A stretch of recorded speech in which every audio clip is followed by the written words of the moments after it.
everyone, today we have a new bullet journal setup video where we're gonna create this very springy May setup with birds and flowers. I was feeling some bigger decorations this month, so buckle up, take your journals and enjoy this longer, drawing heavy monthly setup. We're gonna get started from the cover spread as usual, and I wanted to start right away with this big flower and hummingbird drawing on the right side. It would probably be the easiest to just draw or paint everything in the journal, but I wanted the drawing to be on top of a colored background, which makes things a little bit more tricky. I printed out this sheet of light green paper. I have some green papers on the free section of my shop, so you can go and download these same papers yourself and then just print them out. But after this green paper is on the spread, I sacrificed one page of my watercolor sketchbook that I'm gonna use to draw the flowers on. You could use the notebook paper, but I just wanted something without the dot grid this time. The drawings are gonna be pretty light, so the dot grid will disturb the drawing slightly and make things more difficult for me when I scan these pages to make a digital version of this setup.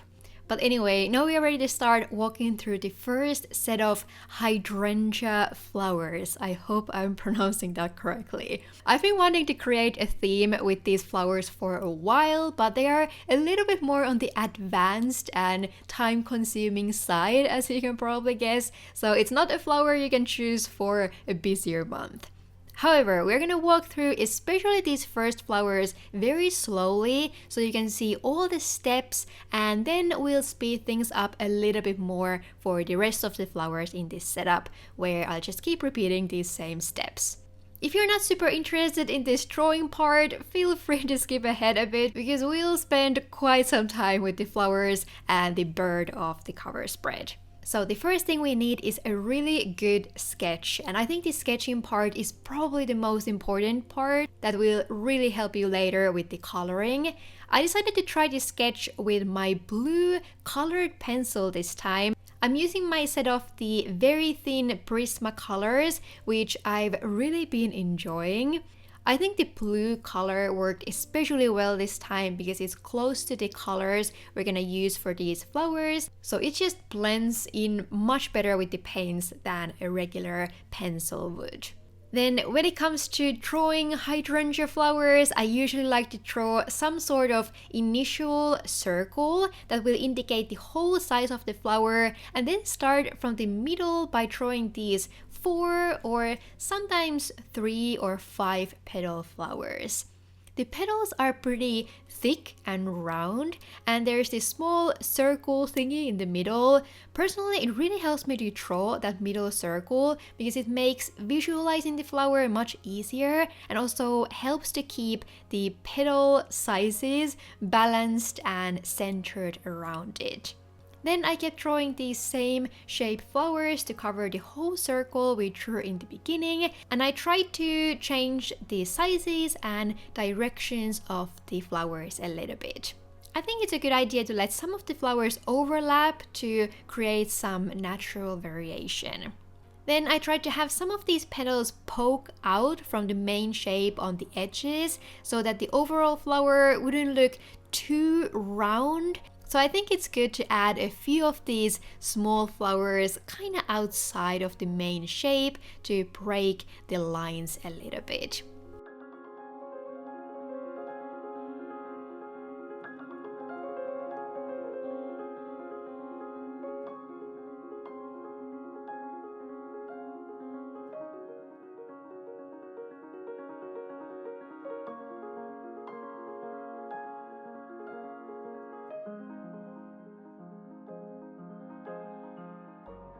I drew 3 of these flowers here, and once all the outlines are done, we can start with the first color layer. I used a combination of watercolors and colored pencils this month to create a very soft and delicate end result while maintaining a lot of detail thanks to the colored pencils. So the first step is to create the lightest background layer for these flowers by going over the whole area with a soft wash of lilac and light blue, which I wanted to be the main colors this time. The reason I'm trying to keep the layers light, especially on the top part of the flowers, is that this is going to be the lightest shade overall. With watercolors, we usually start from the light layers that are for the highlighted areas and then slowly move on to add more depth and color to the shadows. I also didn't want to fully cover the sketches with it, but on some parts where I applied a little bit more color, they washed out a bit as well. So maybe next time I might use even a shade darker blue if I want to use this technique. I know it's very hard to tell at this point, but I also tried to change the colors between these flowers ever so slightly. So the top flower has the most lilac, and then I added more and more of the blue shade to these other two flowers. But after the whole background layer is done, we'll start to add some subtle shadows and definitions to the individual flower shapes. I switched to a smaller brush here and continued using the same lilac and blue colors we used thus far, but this time I tried to add ever so slightly more color with them. I started from the lower parts of the flowers and focused on the gaps between the individual flower shapes. I think those are usually the darkest parts when you see pictures of hydrangea flowers, while the small flowers get more light on the surface. I think you'll see here how continuing to carve out those shadow parts simultaneously start to bring out these shapes and add more dimension to the flower overall.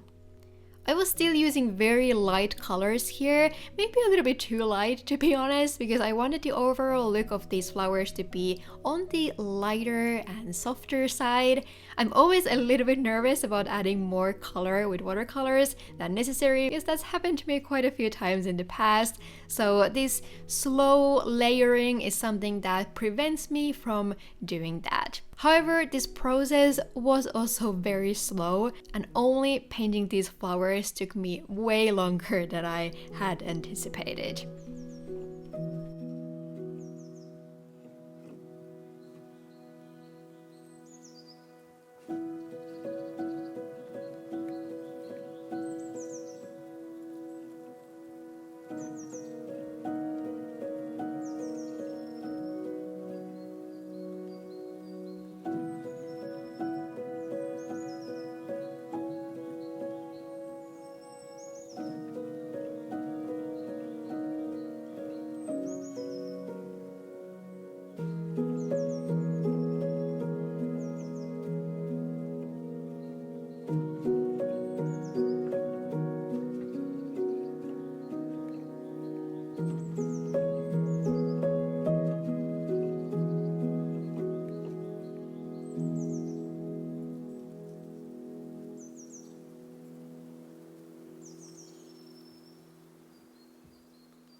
I also decided to add some color to the leaves at this point, mainly to see how much the darkness in them washed out the flowers, which gives a pretty good idea of how much more shadows and intensity the flowers require.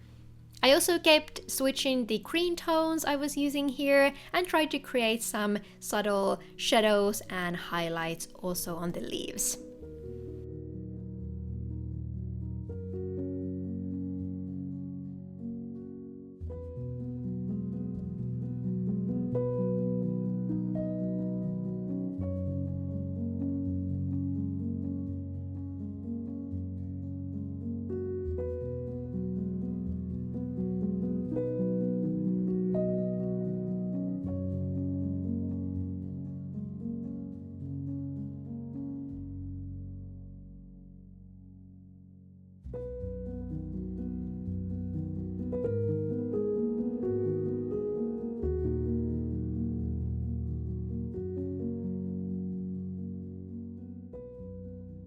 But after all this painting, now it's time to take out a few colored pencils to add some more details and definition.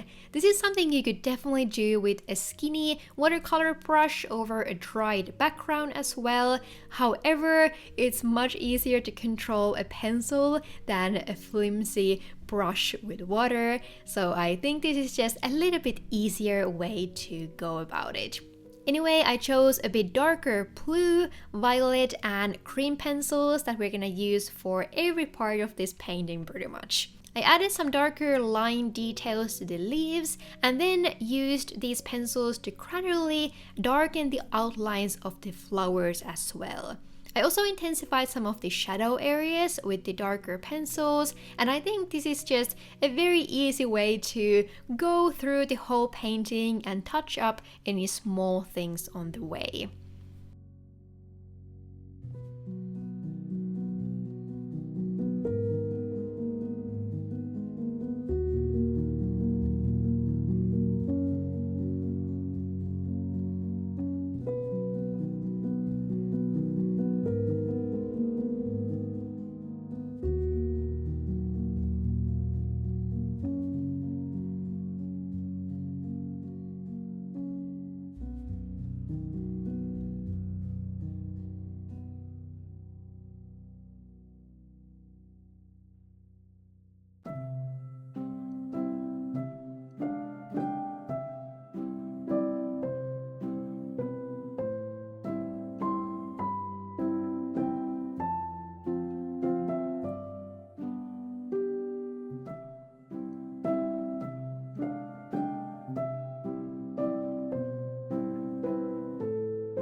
I ended up intensifying the lines a little bit more at the very end when we have all the elements on the page, but for now, after this step was done, I took scissors and cut out this whole flower thing from the page. This part was a little bit tedious, not gonna lie, and it made me question my decision to have the cream color in the background, but I think eventually it looked pretty nice this way. I ended up needing to cut out some of the inner white parts using my paper knife and this cutting board, and I think especially taking those out made the painting really stand out against the background. But then, before we move on in the setup, we still have the other piece of this cover page drawing, which is the flying hummingbird. This is a much faster and easier process than the flowers, so we get to move on soon, I promise. I started the bird also from a pencil sketch, and I actually forgot to use the blue pen first, which is why I just started to draw this with a regular pencil, just out of habit. But at some point I'll erase some of the lines and start drawing the final outlines with the blue pencil instead. In general, I think the blue outlines gave a very soft look to these drawings. It's something I do a lot when drawing digitally, but for some reason I usually use black pens when drawing on paper, which is not a bad look either. It just draws more attention to the line work and maybe adds a more cartoony style overall. Anyway, birds are one of my favorite things to draw. I just love how straightforward the shapes are and how you can still use a bit of stylistic choices with the details and colors while maintaining a pretty realistic outcome.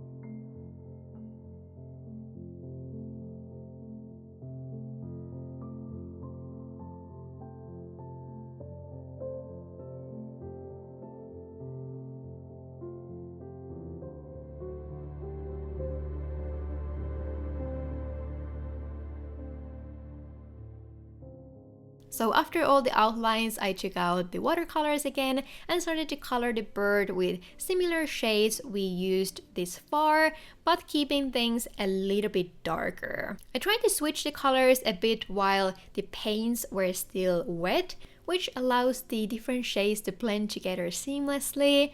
I focused most of the dark colors on the back of the head, to the lower part of the wings and the tail, and then tried to leave the stomach and upper parts of the wings lighter to add some contrast.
I used this light lilac on the wings, which I think helped to create this soft, ethereal look I was going for, and also added that lilac a little bit to the head and tail to tie things together.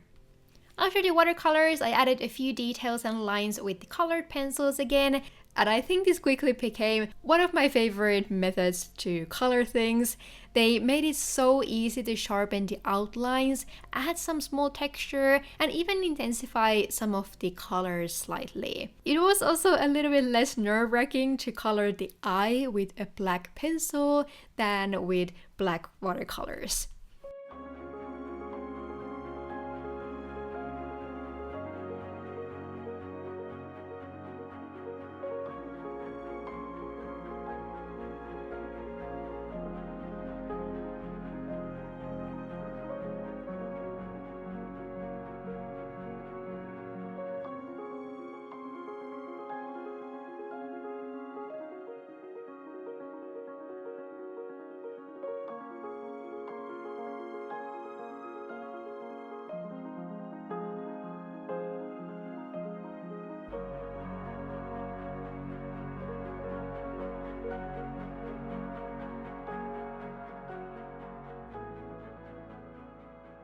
But now that the bird is done, I went ahead and cut it along the edges, and then we have all the elements on the page. I then arranged all of them over the cream paper and decided to cut a part of the flower painting and move it to the other edge to balance out the design here a little bit. And then I just glued all the pieces with my dot liner, which is this roller type glue.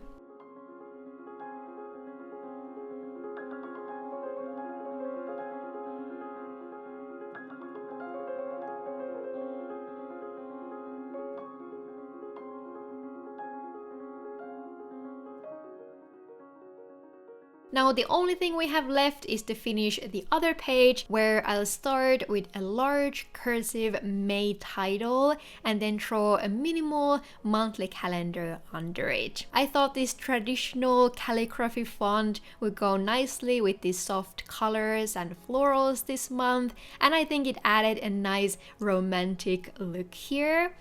I always sketch out my titles with a pencil beforehand because I don't trust myself to be able to write anything in the correct place or at the same height. Then I went with this small box style calendar, which I feel like I haven't used in forever. And after writing out the dates, I finished the calendar with these weekday stickers that are from my own shop, and these two green stripes to add a tiny bit of color also on this side. I actually really liked how this cover turned out, though it took forever to draw. And if you like this too, I sell digital versions of my themes on my shop and also my Patreon. So in case that's something you'd be interested in, links to those are in the description. But now it's finally time to move on, and next we'll set up a planning and reflection spreads for the upcoming month. I've really liked to combine these recently because it makes it a little bit easier for me in terms of the total amount of pages in a theme, and it also kind of makes sense to see the goals and then later reflect on them in the same area. We'll once again create a bigger painting in the middle, and I'll leave this one full spread for it. We'll cut out this area a little bit smaller, but it will still be this opening thing in the middle. So before we start to paint again, I prepared these edge pages just a little bit first by adding these green stripes, and then we'll write the main titles for these pages. I used the same style of font as we did earlier. I leave a name of a pretty similar font to the screen. I changed up some of the letters a little bit, but I think this is still one that you can use as a reference. The first spread will be for the monthly planning, then we'll skip the middle pages for now and write the reflection title at the bottom of the last page. Once we cut the middle decoration pages, both of these titles will be visible at the same time. But before finishing these two spreads, let's jump to the middle decoration so we'll know how much room we need for it. I wanted to create another hydrangea bird painting, and this time I decided to do the whole thing in one go. I used watercolor paper again because we'll use the same green paper in the background, and in my experience, painting on a Dutch door sliver usually makes the pages buggle and wrinkle a little bit, so it's maybe not the prettiest look. I skipped the initial sketch to save some time, but I didn't do anything that different from the cover spread. The only differences are that I tried to keep the flowers slightly bigger and the bird is sitting on a branch instead of flying this time. Then I followed the same steps for the painting part. So first we're creating a light background layer to the flowers, and then we'll switch to a smaller brush to start intensifying the shadow bits. I tried to keep the colors slightly darker this time so that there would be less finishing in the final stages, and I also wanted to keep the overall color of the flowers a little bit more on the lilac lavender side and paint the bird with more blue-green tones.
Before moving on to the pencil stage, I wanted to paint the bird to get all the painting done at once. So I switched to some of these bright blue tones, and it took me a while to find the ones I wanted. I definitely wanted there to be some color variation in this bird as well, but I wanted the overall colors to have a slightly more turquoise undertone and also be darker so that the bird stands out enough among the flowers. If you'd like to get into drawing animals but don't really know where to start, I'd highly recommend trying to draw birds. I think the eye and the wings are probably the most difficult parts, but otherwise the shape is very straightforward and quite forgiving, and as I mentioned earlier, you can pretty much go with any colors you want. I didn't use any real birds as a reference for the coloring, so I just went with any colors that I thought would suit the other decorations.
Well, anyway, I added some final lines to the flowers as well, very similarly as we did before, and then we have the painting ready to go.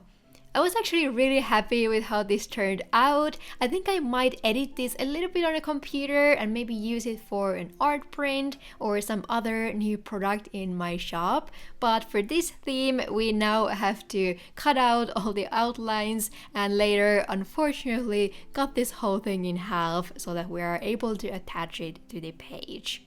After cutting out all the inner pieces, I attached the green papers in the middle and then finally cut out the excess page to just leave the center decoration here.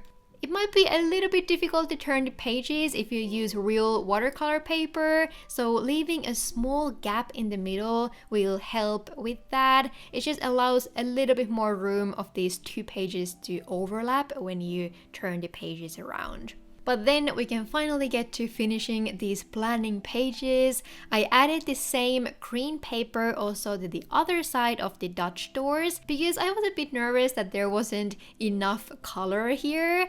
And then we can write some smaller titles here. I wanted to keep the planning page pretty simple this month, so I started with a focus section that I'll use to write some personal goals or guidelines I'd like to follow and achieve this month.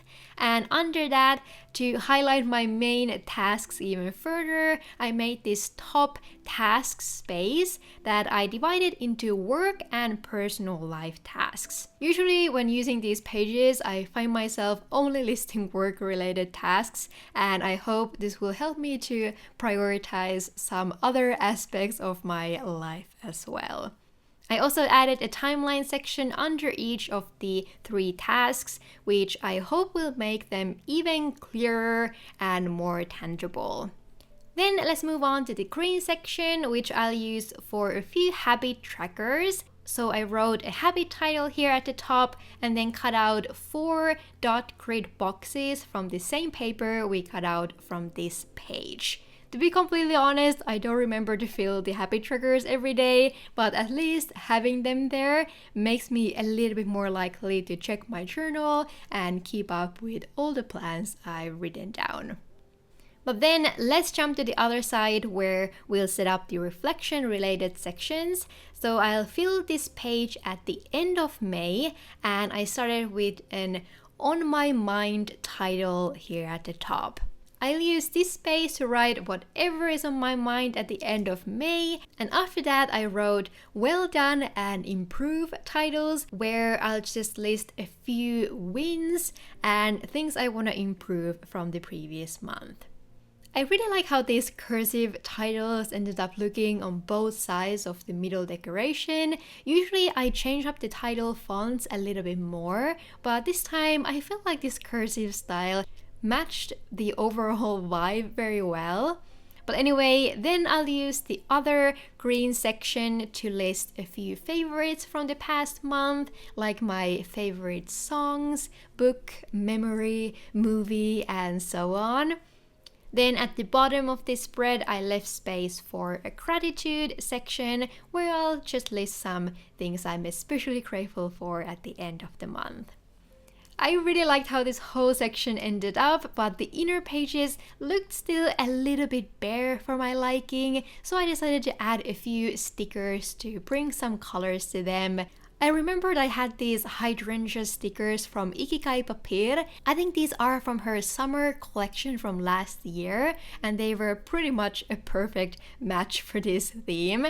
But after adding a few stickers here and there, we can finally move on to the last section of this month, which is the weekly section as always. We'll create another Dutch door layout here, but first I started by writing this big weekly planning title here at the top. You know the deal with this font by now, and after writing, we're gonna set up the Dutch door section. I'll use the May setup for 5 weeks instead of 4 because the first and last weeks of the month still have more days in May than in April or June. So that allowed me to make this fun color changing setup where the first, last, and middle week will get a green background. It was a bit tricky to perfectly line these green papers, so the edges have some white showing, but I didn't bother to fix that. But then before setting the very basic weekly sections, let's jump to the top corner to create a final decoration piece for this month. I thought it would be a little bit boring for you to see me paint the same flower bird thing for the third time, so I wanted to change things up here a little bit and created this cute style collage instead. These background pieces will look a bit weird at first, but once we layer all the other elements, it will really come together. I still wanted to paint one more flower, and I did this one in a slightly different style, which saved quite a bit of time as well. So I did draw a sketch out of the camera again, and then you'll probably notice that I made this first paint layer darker than before. I was using pretty much the same colors, but just added a lot more paint compared to the amount of water. Then after these paint layers had dried, I took out a skinny Micron pen and drew black outlines to all the individual flowers. I think this is the step that changed the style of the flowers the most. The black outlines definitely give a more cute or cartoony style, and then we're also gonna keep the shadowing very simple by just going over all the gaps with a darker colored pencil again.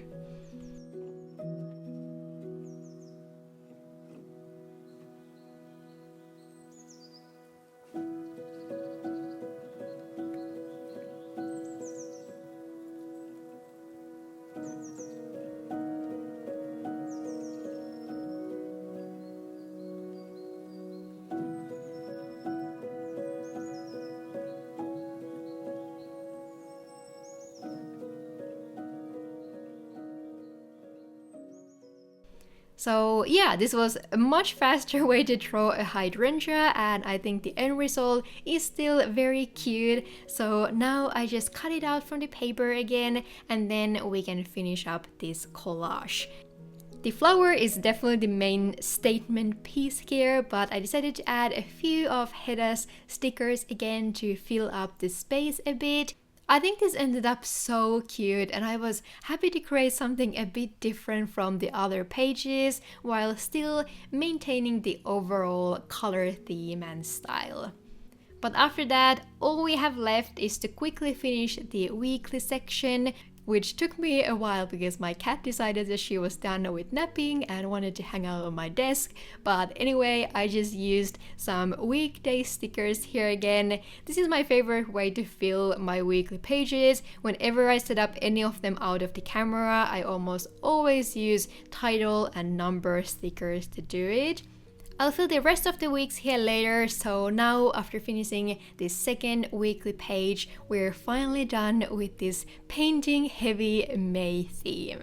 I know the colors are a little bit similar to what we did in March, but I hope you guys don't mind too much, and overall I really hope you got some inspiration from this video. If this was your first time around here and you'd like to stay tuned for more, please consider subscribing, but I think that's it for this time. Thank you so much for watching. I hope you're having a lovely day or night wherever you are, and I'll see you in my next one. Bye bye!